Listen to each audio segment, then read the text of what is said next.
Assalamualaikum warahmatullahi wabarakatuh. Halo anak-anak, berjumpa lagi bersama Ibu Mehdi dalam pembelajaran sosiologi. Materi pembelajaran kita hari ini adalah status dan peran sosial dalam interaksi sosial.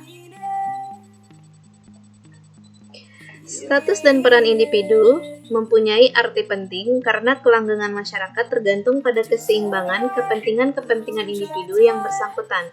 Dengan kata lain, status dan peran seseorang mempengaruhi cara atau bentuk interaksinya.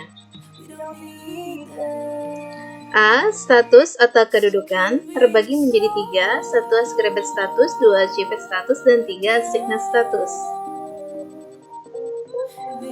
1. Ascribed status merupakan status seseorang yang dicapai dengan sendirinya. Status tersebut dapat diperoleh sejak lahir. Ascribed status lebih banyak dijumpai pada masyarakat dengan sistem lapisan sosial tertutup. Ini adalah contoh dari ascribed status. 2. Achieved status merupakan status yang diperoleh seseorang melalui usaha-usaha yang disengaja. Status ini tidak diperoleh atas dasar keturunan, akan tetapi tergantung pada kemampuan individu dalam mencapai tujuannya. Status ini terbuka bagi siapa saja. Contoh dari achieved status.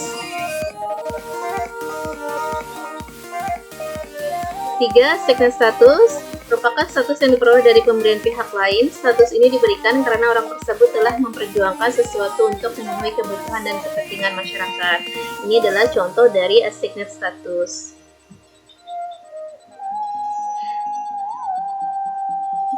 Dalam suatu masyarakat, seseorang dapat mempunyai beberapa status. Contoh, Pak Hendra berstatus sebagai kepala sekolah, sebagai kepala rumah tangga, ketua LKMD, dan pengurus koperasi.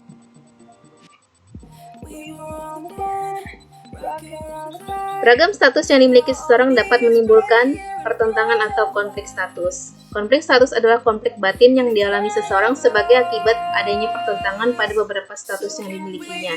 Contoh dari konflik status batin.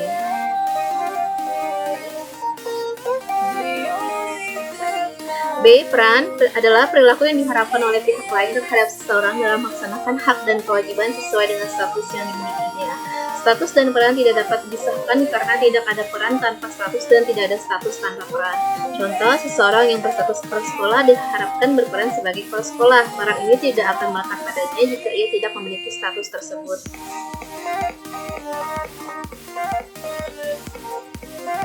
Setiap orang mempunyai bermacam-macam peran yang berasal dari pola perjalanan hidupnya. Hal yang terpenting untuk diperhatikan adalah bagaimana seseorang melakukan perannya secara bertanggung jawab.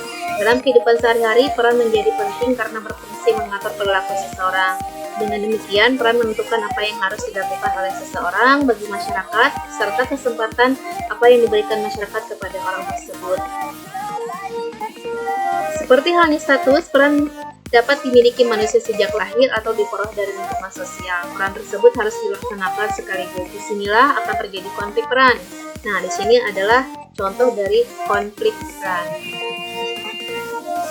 Nah, anak-anak, demikianlah pembelajaran kita untuk hari ini. Sampai jumpa pada materi pembelajaran minggu depan. Sekian dan terima kasih. Wassalamualaikum warahmatullahi wabarakatuh.